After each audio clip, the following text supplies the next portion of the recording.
ನನ್ನ ಚುಕ್ಕೆ ಗುರುತಿನ ಸಂಖ್ಯೆ 664 ಮಾನ್ಯ ಮಹಿಳಾ ಮತ್ತು ಮಕ್ಕಳ ಅಭಿವೃದ್ಧಿ ಇಲಾಖೆ ಸಚಿವರಲ್ಲಿ ಕೇಳಬಯಸುತ್ತೇನೆ.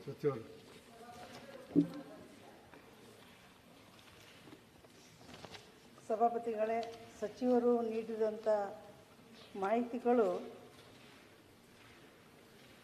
ವಾಸ್ತವತೆಗೆ ಸ್ವಲ್ಪ ವ್ಯತ್ಯಾಸ ಕಾಣಿಸ್ತಾ ಇದೆ. ಕಾರಣ, ನಾನು ಕೇಳಿರ್ತಕ್ಕಂಥದ್ದು ಕೊಪ್ಪಳ ಜಿಲ್ಲೆಯಲ್ಲಿರ್ತಕ್ಕಂಥ ದೇವದಾಸಿಯರ ಸಂಖ್ಯೆ ಕೇಳಿದೆ. ಆ ಸಂಖ್ಯೆಗಳು ತಾಲೂಕುವಾರು ಕೊಟ್ಟಿದ್ದೀರಿ. ಅದರ ಜೊತೆಗೆ ಪ್ರತಿ ತಿಂಗಳು ಮಾಸಾಸನ ನೀಡದೇ ಇರಲು ಕಾರಣ ಏನಂತ ನಾನು ಕೇಳಿದ್ದೇನೆ. ಮನೆ ಸಚಿವರೇ ಹಾಗೂ ಸಭಾಪತಿಗಳೇ, ಈಗ ಸರ್ಕಾರ ನಿಗದಿ ಮಾಡಿದಂಥ 2,000 ರೂಪಾಯಿ ಮಾಸಾಸನ ನೀಡಲಾಗುತ್ತಿದೆ. ಪ್ರಸ್ತುತ ಜೀವಂತವಿರುವ 2,653 ಮಹಿಳೆಯರಲ್ಲಿ 2,550 ಮಹಿಳೆಯರಿಗೆ ಪ್ರತಿ ತಿಂಗಳು ಮಾಸಾಸನ ನೀಡ್ತಾರೆ. ಅದರಲ್ಲಿ ವಿಶೇಷವಾಗಿ 103 ಮಹಿಳೆಯರು 45 ವರ್ಷದ ಒಳಗಿರ್ತಾರಂತೆ ಹೇಳಿದ್ದಾರೆ. ಆದರೆ ನಿಜವಾಗ್ಲೂ ಹೇಳಬೇಕಂದ್ರೆ ಅಲ್ಲಿ ಸಮೀಕ್ಷೆಗೆ ಹೋದಾಗ ಆ ದೇವದಾಸಿಯ ರಲ್ಲಿ ನಾನು ಕೆಲವೊಂದು ಜನ ಬಂದು ಭೇಟಿಯಾದಾಗ ಹೇಳಿದರು, ನಮಗೆ 45 ವರ್ಷದ ಮೇಲ್ಪಟ್ಟಾಗಿ 50 ವರ್ಷ ಆಗಿದೆ, ನಮಗೆ ಮಾಸಾಸನ ಸಿಗ್ತಾ ಇಲ್ಲ. ಒಂದು. ಎರಡನೇದು 500 ರೂಪಾಯಿ ಕೊಡ್ತಾರಂತ ಒಬ್ರು ಹೇಳ್ತಾರೆ, 1,000 ರೂಪಾಯಿ ಕೊಡ್ತಾರಂತ ಒಬ್ರು ಹೇಳ್ತಿದ್ದಾರೆ. ಈ ಸರ್ಕಾರದ ಮಾಹಿತಿ ಪ್ರಕಾರ ನೋಡ್ರೆ ನೀವು 2,000 ಕೊಡ್ತೀನಂತ ಹೇಳಿದ್ದೀರಿ ಸಚಿವರೇ. ಇವತ್ತು 45 ವಯಸ್ಸಿನ ಮಹಿಳೆಯರಿಗೆ ಯಾರೊಬ್ಬರಿಗೂ ಇಲ್ಲಿವರೆಗೂ ಮಾಸಾಸನ ದೊರಕಿಲ್ಲ. ಅವರು 50 ವರ್ಷದ ಮೇಲ್ಪಟ್ಟೇ ಇದ್ದಾರೆ. ನಿಜವಾಗ್ಲೂ ಅವರು ಗಂಭೀರವಾದಂಥ ಕಾಯಿಲೆಗೆ ಬಿದ್ದಾಗ ಅವರಿಗೆ ಈ ಮಾಸಾಸನೆ ಒಂದು ದಾರಿ. ಅದು ಕೂಡ ತಿಂಗಳ ಸಮರ್ಪಕವಾಗಿ ಬರ್ತಾ ಇಲ್ಲ. ಇದು ಬಹಳ ಒಂದು ತುಂಬ ದೈನಂದಿನ ಸ್ಥಿತಿಯಲ್ಲಿ ಆ ಮಹಿಳೆಯರಿದ್ದಾರೆ. ಯಾಕಂತಂದರೆ ಒಂದು ಸಮಾಜ ಅಂದಮೇಲೆ ಅವರು ಭಾಳಷ್ಟು ನಿರ್ಲಕ್ಷ್ಯಕ್ಕೆ ಒಳಪಡಿರ್ತಕ್ಕಂಥ ಮಹಿಳೆಯರು. ಆಮೇಲೆ ಮೂರನೇ ಪ್ರಶ್ನೆ ಇದರಲ್ಲಿ ನಾನು ಮಾಹಿತಿ ಇದು ಮಾಡ್ತೀನಿ ಸಚಿವರು, ಮತ್ತೆ ನೀವು ಉತ್ತರ ನೀಡ್ಬೋದು. ದೇವದಾಸಿಯರ ಮಹಿಳೆಯರ ಇರುವ ಸರ್ಕಾರ ಪುಸ್ತಕ ಸೌಲಭ್ಯಗಳು ಅಂತ ನಾನು ಕೇಳಿದ್ದೀನಿ. ಸೌಲಭ್ಯದಲ್ಲಿ ನೀವು ಹೇಳಿದ್ದೀರಿ 2,000 ರೂಪಾಯಿ ಕೊಡ್ತೀನಿ ಅಂತ ಹೇಳಿದಿರಿ. ಪ್ರತಿ ಫಲಾನುಭವಿಗಳಿಗೆ 30,000 ರೂಪಾಯಿಗಳನ್ನು ಸಹಾಯಧನ ಕೊಡ್ತೀನಿ ಅಂತ ಹೇಳಿದಿರಿ.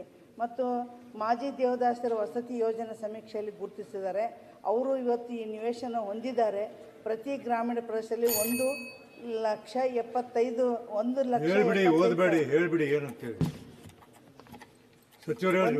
ಸರಿ, ಇದೊಂದು ಹೇಳ್ಬೇಡ. ನೆಕ್ಸ್ಟ್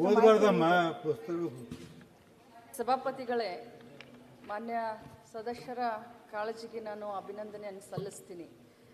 ತಾವು ತಮ್ಮ ಪ್ರಶ್ನೆಯಲ್ಲಿ ಕೊಪ್ಪಳ ಜಿಲ್ಲೆಗೆ ಸಂಬಂಧಪಟ್ಟಂಥ ಅಲ್ಲಿ ಅಲ್ಲಿ ವಾಸಿಸುವ ದೇವದಾಸಿ ಮಹಿಳೆಯರ ಬಗ್ಗೆ ಅಂಕೆ ಸಂಖ್ಯೆಗಳನ್ನು ತಾಲೂಕುವಾರು ಮತ್ತು ಗ್ರಾಮವಾರು ಕೇಳಿದ್ರಿ. ಅದನ್ನು ನಾವು ಅನುಬಂಧ 1ರಲ್ಲಿ ಮಾಹಿತಿಯನ್ನು ಒದಗಿಸಿದ್ದೀವಿ. ಎರಡನೇದಾಗಿ ತಾವು ಹೇಳಿದ್ರಿ, ಇಷ್ಟು ಜನ ಮಾಜಿ ದೇವದಾಸಿಗಳ ಸಂಖ್ಯೆ ಎಷ್ಟು, ಮರಣ ಹೊಂದಿದವರು, ಸದ್ಯಕ್ಕೆ ಜೀವಂತ ಇದ್ದವರು, ಇದೆಲ್ಲ ಕೇಳಿದರೆ ಅದನ್ನೆಲ್ಲ ಒದಗಿಸಿದ್ದೀವಿ.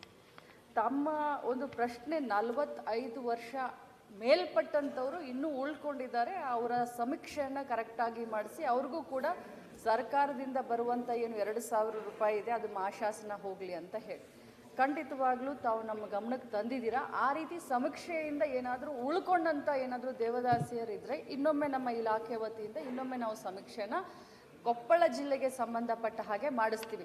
ಜೊತೆಯಲ್ಲಿ ತಾವು ಹೇಳಿದ್ರಿ ಕೆಲವರಿಗೆ 500 ರೂಪಾಯಿ ಬರುತ್ತೆ ಅಥವಾ ಇನ್ನೊಬ್ರಿಗೆ ಬರೋದಿಲ್ಲ ಅಥವಾ ತಿಂಗಳ ಬರೋದಿಲ್ಲ ಅಂತ. ಇದು ಡೈರೆಕ್ಟ್ DBT ಮುಖಾಂತರ ಅವರ ಖಾತೆಗೆ ಹಣ ವರ್ಗಾವಣೆ ಆಗೋದ್ರಿಂದ ಇಲ್ಲಿ 500 ರೂಪಾಯಿ ಅಥವಾ ಮಧ್ಯದಲ್ಲಿ ಸೋರಿಕೆ ಪ್ರಶ್ನೆನೇ ಬರೋದಿಲ್ಲ ಮಾನ್ಯ ಸಭಾಪತಿಗಳೇ. ಅದನ್ನು ಕೂಡ ನಾನು ನಮ್ಮ ಇಲಾಖೆ ಅಧಿಕಾರಿಗಳ ಜೊತೆ ಅದನ್ನು ಕೂಡ ನಾನು ಚರ್ಚೆಯನ್ನು ಮಾಡ್ತೀನಿ. ಇನ್ನೊಂದು ಪ್ರಶ್ನೆಯನ್ನು ತಾವು ಹೇಳಿದ್ರಿ, ಮನೆಗಳಿಗೆ ಸಂಬಂಧಪಟ್ಟ ಹಾಗೆ ಎಷ್ಟು ಮನೆಗಳು ತಮ್ಮ ಜಿಲ್ಲೆಗೆ ಬಂದಿದ್ದಾವೆ, ಎಷ್ಟು ಫಲಾನುಭವಿಗಳ ಆಯ್ಕೆ ಆಗಿದೆ. ನಾವು ಫಲಾನುಭವಿಗಳ ಆಯ್ಕೆಯನ್ನು ನಾವು ಪಟ್ಟಿ ಮಾಡಿ ರಾಜೀವ್ ಗಾಂಧಿ ವಸತಿ ನಿಗಮಕ್ಕೆ ನಾವು ಕೊಡ್ತೀವಿ.